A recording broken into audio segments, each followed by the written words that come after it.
may not be able to pay rent this month, which I realize is 2 months in a row. My God, though. It's hard to hold down a job sometimes.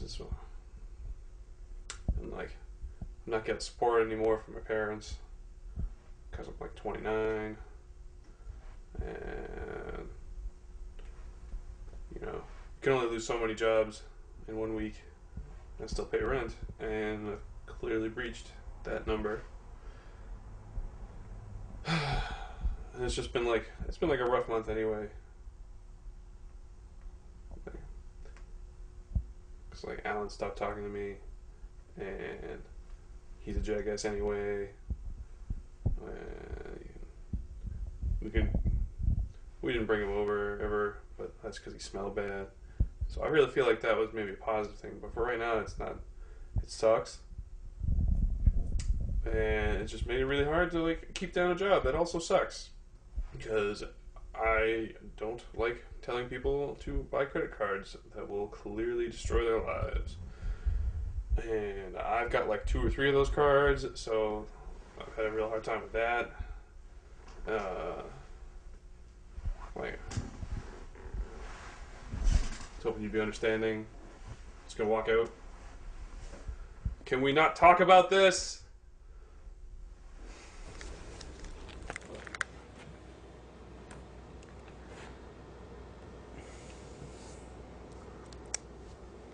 And welcome to BCTV Shorts. This week, it's winter, so we're wearing long pants. This episode is about the end of so many things. My hair's absurd before it. Well, this week's episode is about the end of so many things, and it may be our first episode, but it may also be our last. It might be our second. It might be our second. But semester is drawing to a close, and that's sad. And so we thought that we'd make this to help people out there in Brattleboro. Help bring a little cheer to their holiday season. Bring a little cheer and a little bit of shorts to their television to help them think about the end of things. Shorts for when you're wearing long pants. And another thing that's ended recently is the Ballroom, which is a popular apartment in town for friends of ours and students that we go to school with. It's been kind of a Marlboro common area, or common room off campus. And it's recently been discovered that that space, that apartment, is unsafe to live. And that might mean the end of it. Who would have known? Who would have known? So we've got a piece on that coming up later in the show. Coming up really soon, actually. No, we're playing that towards the end. Remember, you saw the script list. Are you? No, let's. I've got the seminar piece coming up now. Well, okay. Let's do something about how people start their days instead. Because it's the start of the show. It's a show about endings. We would It's a show about endings, and show with an ending and end it with a beginning. Okay, roll clip. Here we go.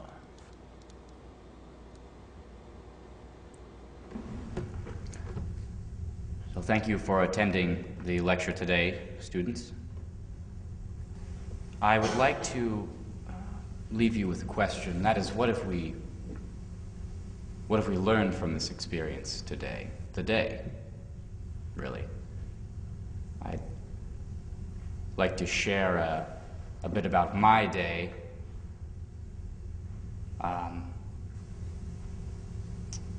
I woke up this morning too early. It was 3:30 in the morning. So I went back to sleep for a few hours and woke at around 6 a.m. Okay. So I had a pretty good day. I was at my grandma's apartment at her assisted living facility, just picking up and dropping off a few things, and I was in the hallway, heading towards the elevator, and this gentleman approaches me and asks me if he could help me find his package. I made breakfast, some toast and butter, bit of orange juice. Got up early in the morning to make myself breakfast. You know I make that special omelet. I contemplated what life would feel like, how my routine, my daily ins and outs would change were I to live with a dog, were I to have some form of companion, whether it be a German Shepherd or a Doberman Pinscher. So, I had an eventful day. I went to the doctor's to get an x-ray and I find out I have a trichobezoar. And if you don't know what a trichobezoar is, that's all right, because I'm going to tell you. Or perhaps a small, hairless Pomeranian. The specific size and breed not necessarily being the important note being more, what would life be like with a dog? Chunk of hair in your stomach that's not going away. I then went on a series of walks, the first for about 20 minutes around my neighborhood in a rough star pattern. I did 2 revolutions of the star pattern before arriving back at my front door and then taking a brief 10 to 15 minute waltz, as it were, around my living room. There's this lady there who's cooking up bugs. So I had some grubs that were roasted in garlic, and they were pretty good. Tasted kind of like popcorn. And I had a scorpion on a slice of pear with some goat cheese, which was really delicious. I left promptly at 6:40 for work at the local sporting goods store at which I am employed. I searched for a number of hours leading up to my lunch break for a customer or guest that needed my assistance in finding something at the sporting goods store, to no avail. Nobody needed my help that early in the morning finding what wares they may need to find at the sporting goods store. Met up with my girlfriend. Oh yeah, she's kind of mad at me because I told a bad joke in front of her. But like I had explained to her that it wasn't really that bad because my friends were around me, so like it was fun to listen to, but like she didn't get it, so like I had to explain to her that it's okay and that she could still trust me and I still want her as a companion. I really like this girl, so I hope she stays around. You know, I'm gonna call it after this, but for right now I'm gonna just keep talking. I then took my lunch and went across the street to my favorite grill and ordered a plain hamburger. I took the plain hamburger back to the sporting goods store where I work and into the back room where we keep supplies, where I tend to take my office lunch hour. It's actually only 30 minutes, but we like to refer to it as a lunch hour. And with my laptop, I began to prepare some notes for today's presentation, for the seminar, for all of you. I lost track of time, and my boss, my store manager, accosted me.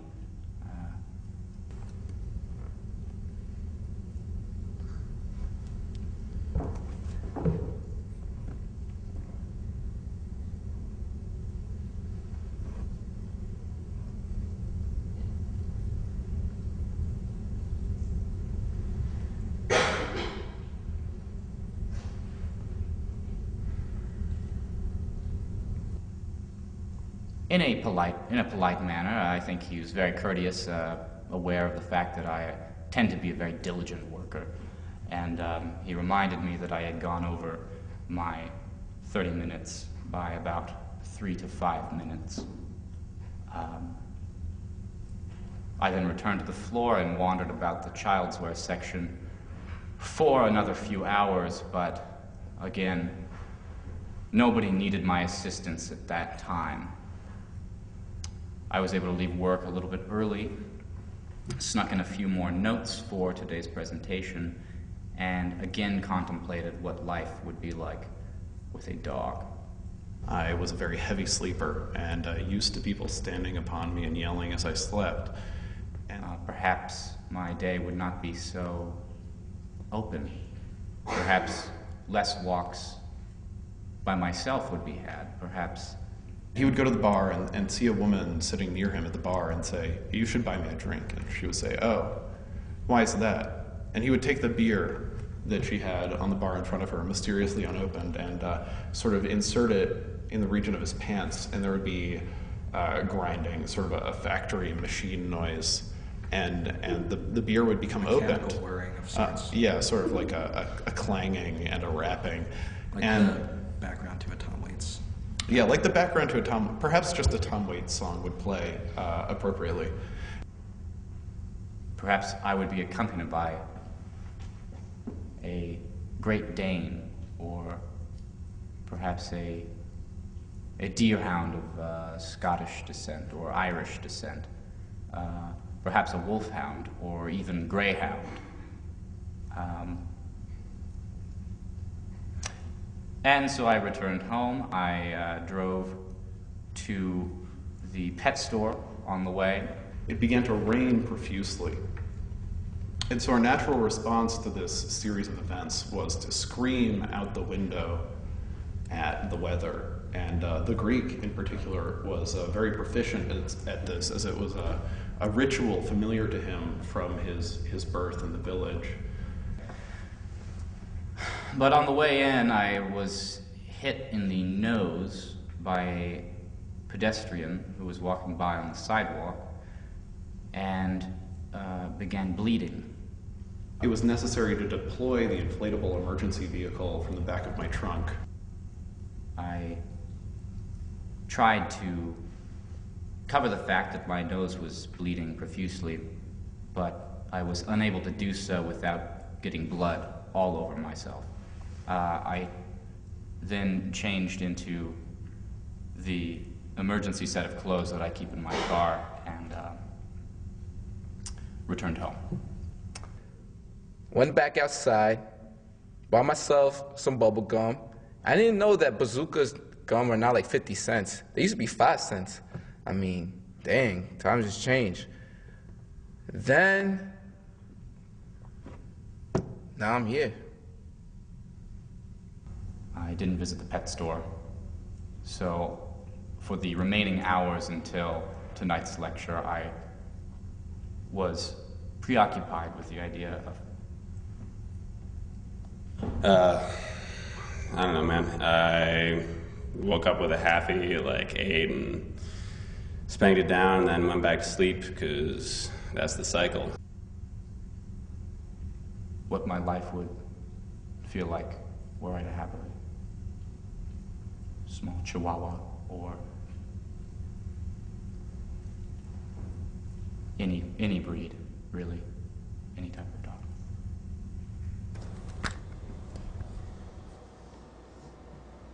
And we're back. Welcome back. It was made by one of our colleagues in film at Marlborough. Dr. Borman, in fact, the lecturer, produced that. Our friend Peter wrote that sketch. But Peter had written it. He spent a lot of time writing that. He was very meticulous in his process. And Yeah. I think it turned out really well, don't you think? I do think that. It was exactly the way he described it to us in our first meeting about it. Precisely how he described it, in fact. The third meeting we had about that sketch was a little rough because we weren't sure if he was going to get it put together in time, but came through, and we're very thankful. Thank you, Peter. You had a story you wanted to tell. A story? Remember you were telling me on the drive over. Oh. Well, what story would you like me to tell? The one that you told on the drive over. What was the... Do you remember the gist of it? had to do with breakfast, but that's all I remember. Breakfast. The next sketch that we have for you is a lovely sketch that Peter also inspired, and I helped him write. And we shot it in but an hour or so. It is... It's really deep. It's thought-provoking. I really have a hard time describing it. I'm just going to let you see it.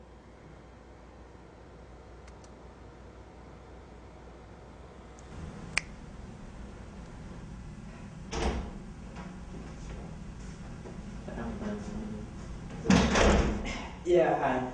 You know, it's always one thing or another. What? Today has just stomped all over me. What's eating your cookies? My fingers are the size of bananas. My head is throbbing. I can't drink hot liquids. I just got shit for days, and the first pancake is always full. Whoa. Do you know that somewhere there are animals having a great time? What does that have to do with me? Don't you like cornbread? Get a grip. I love cornbread. Word.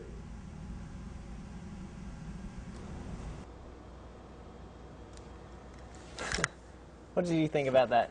It was your first time seeing it, wasn't it? That's the first time I've seen that. And I enjoyed it. I was not sure if the punchline was you changing shirts or... I didn't even notice that. Or it being sayings that, like, are not off-turd, or, like, not truly sayings, leading up to a saying that I've certainly never heard before, which is, does this have anything to do with me? Do you like cornbread? We could act the whole skit out right now. I think we just have. Except you haven't changed your shirt. What are you talking about? I love cornbread. Yeah, it was fun. I don't know if Do You Like Cornbread will catch on, but... I have actually heard that on some of the more popular blogs lately. The more popular blogs? Yeah, well, most popular ones wouldn't touch it. You know, we actually have a professor of ours does a popular blog in town, isn't that right? What is Deshay? You worked on that. Deshay, yeah. She has a talk show about that. on BCTV as well. Is that right? The Deshay show. Yeah. Great. I worked on that this summer. I helped film and edit. It was a pretty good time. Cool. Yeah. That sounds exciting. Yeah, right here at your very own BCTV. At your very own BCTV. Such a myriad of programming they have. A myriad. Anyone can come in and do a show on BCTV, as I think even us fools. We've made evident, yeah. Well, you have made it very evident. Want to do a full screen, maybe? Listen, I'm probably not going to pay rent again this month. You should add a little cartoon man there, too, shaking his head. The episode should be like medical a little issues cartoon man. stack up, and other things are more important sometimes. So I'm just going to lean on you for that again. Because you're a giant bear. And, you know, you're just going to have to bear that load. Because my butt hurts too much, and I got to get it looked at, alright? I've had it checked several times before, but I think a doctor is probably the person to go to this time, okay? And that costs money. And I don't know if you have insurance. Does the woods have insurance? No. You just rub against a tree or something like that. You don't have any real problems. I have human problems. Do you understand that? You are a bear. Don't look at me like that. Get out of here.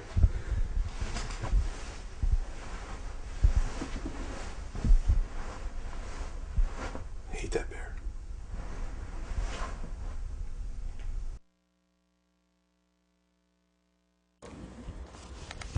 Stop that. That's actually a good friend of ours. We don't know the man. Stupid. The bear is actually a bear suit. And, or no, well, I guess that's clear. It's a bear suit, not like a bear. But, what? Shut up. The bear was originally a giant stuffed bear, and I have a twin sister, and she. It's not the bear. It's not she. It's she. Gender pronoun. Pronoun. She's a she. Your The bear is it. It can't be the bear. So,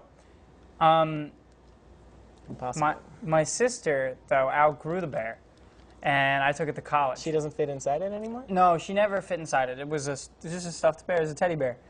But you should go to my camera. She couldn't boss it around anymore. She couldn't boss her anymore. But my sister, I took the bear to college. Looking right? at the wrong camera. And I'm not looking at any camera. If I look at the camera, it's gonna look weird. It's gonna look like I know where people like looking at people in their homes. Yeah, you can look at people's homes. Look. Okay. They turned on the TV and thus welcomed us into their homes. But That's how it is that works. right? Yep. TV sees you. You say so. So my sister gave me this bear, and I took it to college. And it was very popular. And I was in a rut once because I got broken up with. And I took a knife and I said, I gotta do it. And I cut that bear down the back. I quartered it. And I turned it into a bear suit. And I danced around at a party in that bear suit. And I won her back. And now we dance around the bear sometimes and use it for skits. Make Kind of a jokes and ritual. stuff. So it is a ritual. And speaking of rituals, let's play the next clip. What's the next clip? I don't know. What would you like to play next? We have hours of clips that we're only going to play Hours. a few I of don't know them. if we have hours of clips. Brian Well, gets it. we're not playing that. Why don't we play Was that a second try? the ballroom? Do you want to talk about the ballroom a little bit more? Or we said about everything about it? Well, endings and beginnings. The ballroom is this wonderful apartment town. It's huge. It was a ballroom. But it has become clear that the students have lived there for so long. It's great. It's Marlboro Place, and Marlboro students live It's been there. years now, like It's 4 been years? Years now, and more than that. And Really? yeah, I think it's been like 5, 6 years. Lawyers. Lawyers. Lawyers live Man. below the ballroom. The ballroom's the entire top floor in like downtown central Brattleboro, like kind of across from Mocha Joe's. And you can't lock it. I'm not going to tell you where it is for that reason. But you can't lock it, and students can just walk in any time. And it's just a huge ballroom room. And people use partitions to make rooms for themselves. It's really a nice place. And it's really, like, the rent's really cheap and, like, always divisible. And it's, like, kind of hard to tell who's even living there at any given time. So really, like, wonderful for that reason. I guess I talk about it. I'm in this documentary that's coming out, so I guess I shouldn't say too much. But it's a really important place, and it's ending. It's closing. You repeat much of what you just said in the documentary. Well, that is too bad for our viewers. So This let's is just really, roll I it. really enjoy this clip. I think this is very well made by our friend Petey, who is the one giving the lecture. Petey Borman. Petey The Borman. first skit. Here, here. Really end of an era. Yeah. Or So an error. Kind of the end of an error. roll it. Here we go.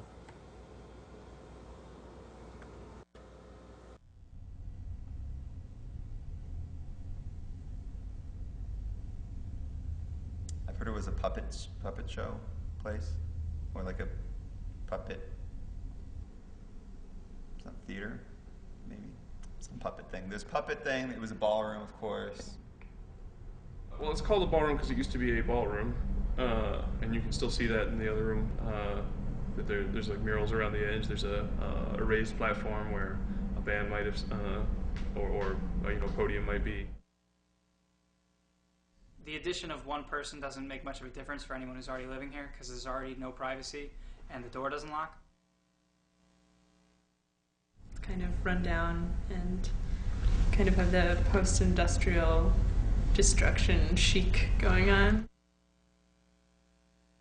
I'm Jason Knapp, and I currently am employed at Fireworks Pizza Restaurant, which is a 1-minute walk from here. And I moved to Brattleboro with Stowe, who was the first person to move into here for the current and dying generation of Marlboro students who have lived in the ballroom. and I lived in the building and in and around the building for probably 2 or 3 years, and then I lived here for a year and a half maybe. Can you do a star wipe? Ann Saunders. I'm 21. I live here. I am about to graduate and move out of the ballroom and away from here. My name is John. Where do you want me to look?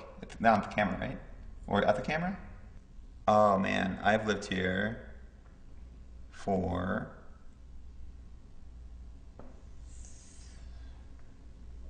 3 years? 3 years, I think. But I technically don't live here right now, so what am I doing here? I don't know. Well, I'm living here, I guess, but I'm not paying rent here. And by here, I mean the ballroom and not this chair. I'm Dan Hunderfund. I'm 21. I lived in the ballroom. I'm a senior now. And I lived in the ballroom the summer in between my sophomore and junior year for a little over a month, and then I've here and there spent like a week or two at the ballroom when I didn't have other housing or was waiting to travel or something like that.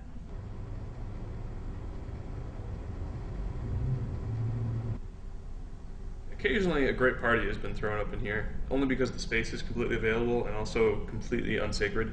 Everyone who moves in here takes out a metric ton of garbage for the first 2 weeks. Yeah. And then you settle into squalor because you realize that this is in fact not possible to clean. Here's a box of Stowe's action figures. Here, this seems to be a VHS container. Yeah, indeed. And a keyboard. And a keyboard, which no one ever played. It used to be Michelle Montalbano's, but there was a brief squabble over who would own it, but which resulted in no one playing it because and it just... exercise machine? An old exercise machine. I don't even know what it does. Okay, so right now the ballroom is Ann Saunders' personal apartment. Her bed's over there, and she lives here by herself. I started hanging out here like my second semester as a freshman. I've been living here since, I guess, since September, and then a few months before the summer, like by myself, which is a huge space by yourself, but like it's become, it's all mine, and I really like that. And I have like beautiful river views when I get up, and can, yeah, it's going in a great space. The rent is entirely fluid. When Stowe moved in, he had a family connection to the landlord, and so was getting the like family connection to the landlord price. And then once he moved out, it fell to me to sort of design or to negotiate the new price. And the new price was triple what the old price was. And that was unreasonable, because nobody living here was that well employed. We were making it on the previous price, and then after a couple of weeks of like haggling and like explaining that like we simply weren't going to be able to pay, it's like $1,700 a month, which is reasonable for the square footage, but not reasonable for the atmosphere. The particular environment and cheap negotiable rent for any party has made it so that very few people, I imagine, would live under these conditions other than students. Every time my landlord comes up here, he's just like, oh man, you must love it, the whole like bohemian charm of the place. It's just makes a really great college experience, I guess. And I got over that a long time ago.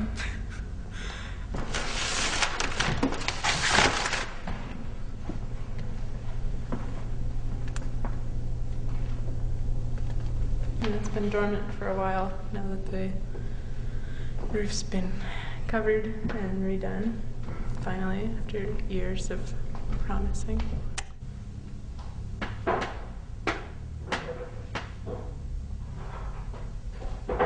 When I think about all the shit I had to put up with because of the fucking the roof leaking everywhere, you know? Yeah. And it was just like a matter of putting a tarp up. Good Lord. In certain places, there's just a plastic bag that would hold up the rainwater in the bathroom. And the idea being that if that was, like, if you emptied that water from that plastic bag into like a bucket or some other container, it wouldn't get on the floor and then weaken the ceiling for the lawyers who live downstairs. Because I'm pretty sure downstairs is apartments and offices for more important people than students. And it's very important that somebody watches the damage that's being done to the building by rain. And there's a buffer of students who will live cheaply and, like, you know, do their, like, you know, what their nefarious student stuff up here, and in exchange they keep the building sanitary for everyone below. But you can even see on the back staircase, there's a couple places where water stains have dripped down, and I think that's from moments of lax students not stopping the rainwater. But that's our job in a sense. Oh, you have an espresso percolator? Yeah, I got that in Italy. This is really cool. It's really. What happens if there's two of you?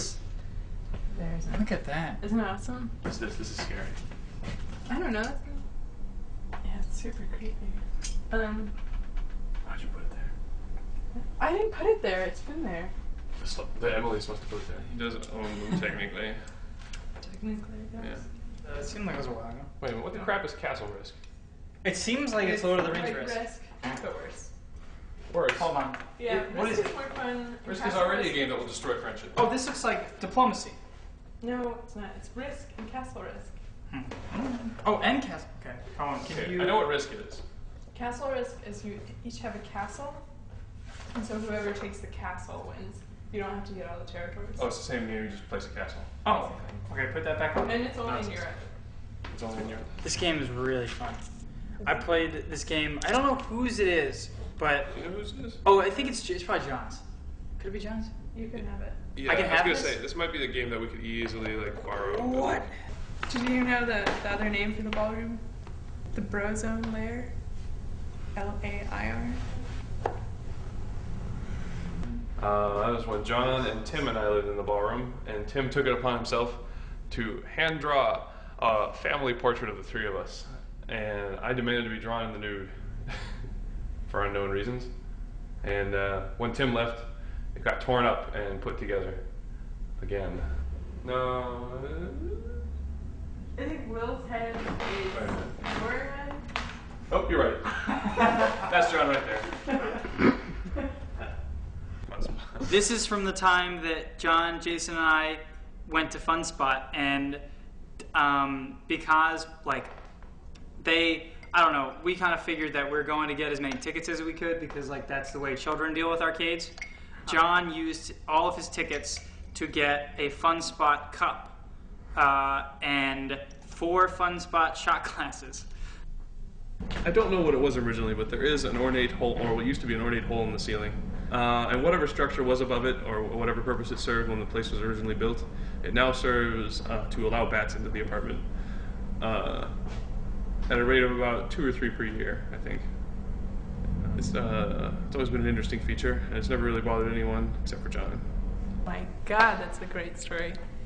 He just like falls to the ground and screams like a girl. During the winter, no bats. During the summer, though, yep. Bats. No one could ever match his enthusiasm for getting the bat out of the room. I was always like, he's like trying to get people excited about the fact that the rice is boiling. And Stowe used to take care of the problem because he had like a array of like medieval weaponry that he called the Stojo, and he would like literally like slice the bats in half with like katanas and shit when they came in, and I couldn't watch it happen because that's makes me anxious for a lot of different reasons, but he would just like kill all the bats, and then he moved out, and then the bat problem just became oof. They roost in there, and occasionally they come down, and it's a big space, and they get a little bit lost. And it's a pain in the butt to open a window in such a way that just to let them out. So you have to kind of like herd them towards the window in the living room, and then flick the lights on and off. Speaking of windows, do you know how the window in the back got broken originally? Oh yeah, yeah, it just came apart slowly. You can see where we had like duct taped a bag over it many times, but Yeah. this window, due to age, obviously, it was fine when it was first made, but seems like it was constructed by a child who had seen a window before and had been given a micro-sized hammer and nail kit. Shoddily constructed, that's what I'm telling you.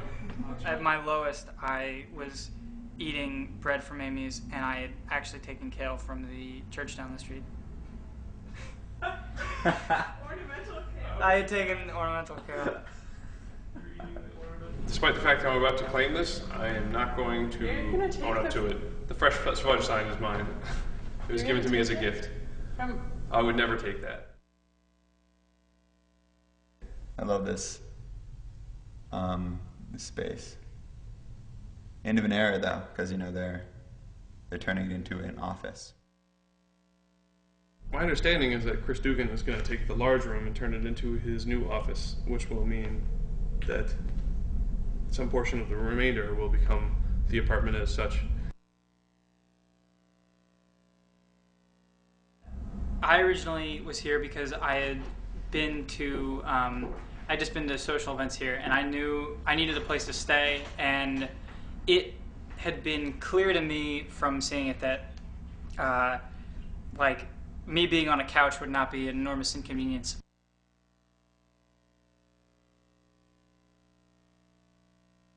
Besides being a magnet for police activity, it has also got enough space and enough couches. What are there, 5 couches in here right now?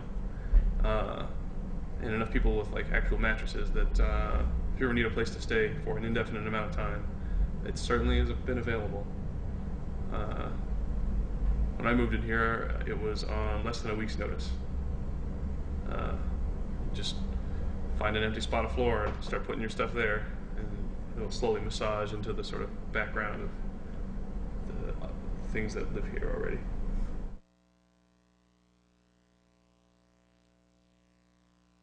Yeah, and it was just a really nice place that everyone could hang out. There's always something going on. I think it's gotten a lot quieter since then.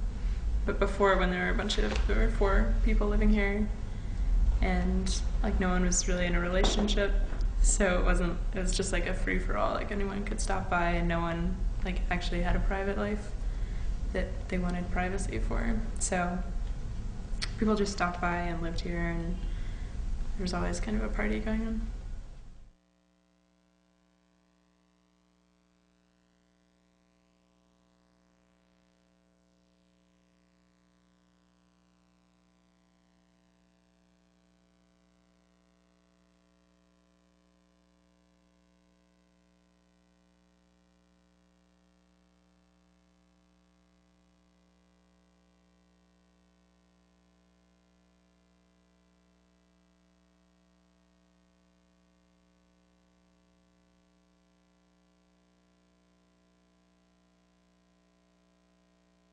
Wait, okay, so wait, for this documentary, should I lie about stuff that I don't know?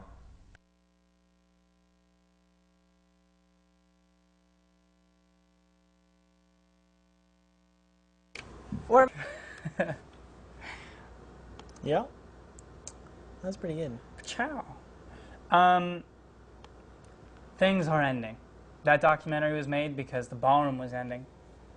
This episode's being made because our tutorial is ending. It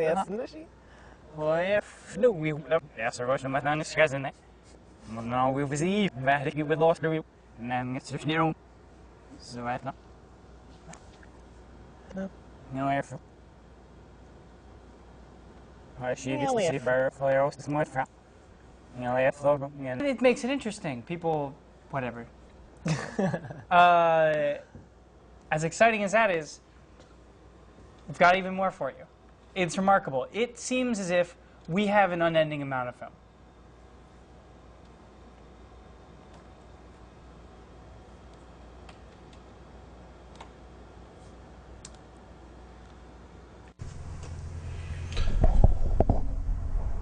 I think you're gonna have to start paying rent.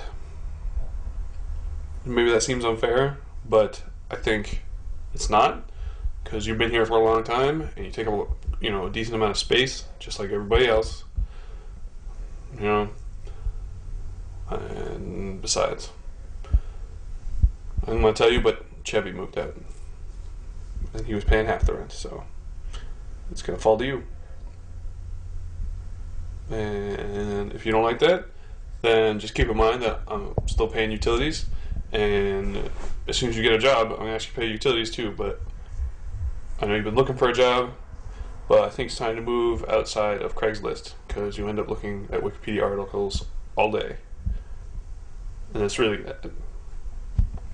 it's neither here nor there. You gotta get a job, and I don't know why you're not paying rent. That's all I gotta say. What? You are leaving? You're gonna leave?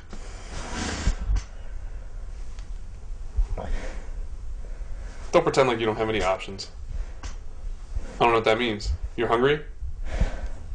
We're all out of fish. We got cat food. You don't mind cat food? You want me to eat the cat food?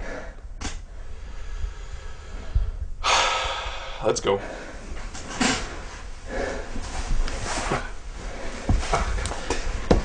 You're the worst bear.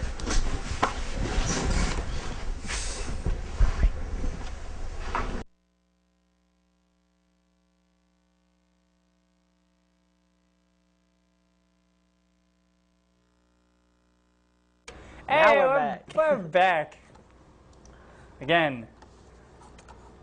Elliot? Not sure what Dan's doing. What was that story you were telling me earlier? Can't get me with that. Oh, can't I? I don't know. Anyways, Dan was telling me a story earlier about ornamental kale. Ornamental kale. I was not at the film festival where they played that for the first time because I had to work. I actually worked for Elliot in a coffee shop. He's a manager. I am also the manager, but I am less the manager than Elliot. Do I do a good job? It's not time for this conversation. There's always ample tomatoes in that coffee shop. Ample. Someone's doing their job. That's what I have to say. I'm the one that gets those tomatoes. I would like to play a video of... Is it connected? Is this device That one's not connected. No. Can this go on the internet? Do we have wireless in here? You keep talking. Tell that story. Well, the story about the coffee shop is like someone does their job. It's very nice. It's very small. Subsidized by the school. We get some local ingredients. Everyone's welcome. It's not just students. If you'd like to stop by. If you'd like to stop by, it's on campus. We're hoping to get an espresso machine soon. Soon we will be probably next semester. The farthest from Brattleboro that still serves espresso. I think you can get espresso in Wilmington. I hadn't known that. My bad. Anyways, all of last year I was involved, and Dan was too, in a project called Marble Hill. Which was kind of, how would you describe Marble Hill? Marble Hill was not a very good show, but Marble Hill... I thought it was pretty good. Was it, though? Marble Hill was a TV show, TV show about students going to a school like Marlboro. I thought it was a pretty good show. I Wasn't put in it? a lot of hours on that show. He did a lot of work. And now you're sitting here telling me it wasn't very good. But and we have a remarkable I don't think clip. what you're saying is very good. The sad ending to that show would make the perfect ending to our show. But before we do such a thing, can I show this thing that I made for my girlfriend? Yeah. How do I show it? I'm not sure. Do you have internet on this computer? No.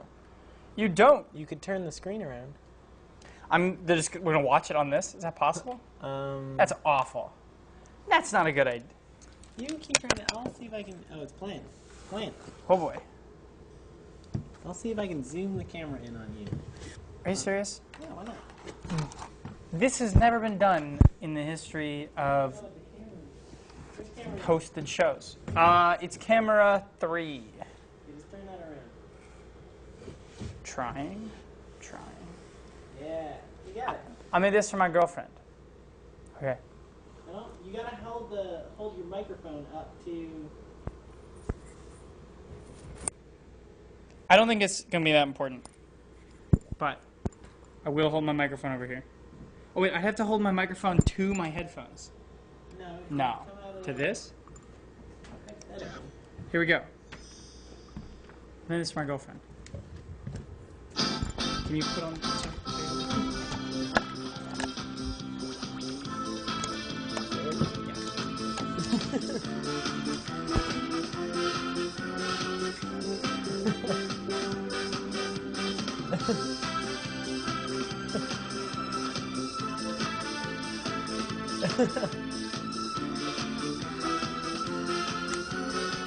Meow.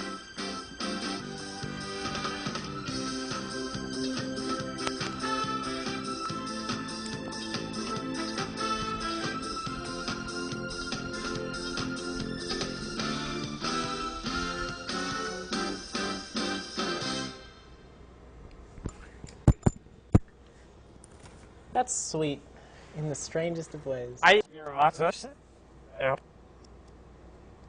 See, where's it happening on the What a wonderful cat you are. Oh, I love you so much. Such a clever cat. What a good cat. Good kitty. Okay, and we're back. I almost made a jib jab of him dancing. You just need a face. You get that off the website. It's been great having you as an audience. Oh my god. Dan is just trying to ruin my life. He does it pretty well too. It has been great having you as an audience. I'll see you around town. I like to read and drink coffee at the Mocha Joe's coffee shop. I do too, but I would not like to talk if you do see me. Because I am... I'm happy to talk. We might be playing chess. So you can talk to me while we're playing chess. Not to Dan, though. All right. So anyways, Marble Hill was a show that I thought was pretty good. I put a lot of time into it, and I made a sad ending, which wasn't really, it was kind of a mockumentary of the show, or like, it sort of summed up the way I felt about the show when we were done with it, because we put a lot of work into it, and Dan didn't think it was very good. And she was really my audience the whole time. At one point, it had seemed as if, and this did change in the final cut, but at one point it did seem as if all the characters were always upset and were really the source of all of their own, as well as all of everyone around them, everybody's problems. Everyone was the source of everyone's problems. And in such a world, in such a dystopia, no character could really ever be happy. And we had written every character unhappy. And in the end, it seemed a little bit more leveled than that, maybe. But the sad ending speaks to It was just an ending where everyone ended up unhappy. It's the piece of film work that I've done that I'm the most proud of. The most proud of. Here we go.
Funny thing is that security guard had not been instructed to act that way.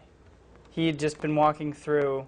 You're getting everyone in trouble today. And I think they've been fired. That generation of security guard. We have a new generation of security guard. Or not fired. They just do not work there anymore. And this is walking by, and I guess maybe he's seen a lot of students just crying in the center of the library with all the lights off, but well, hand wave and walk by. I think that's funny.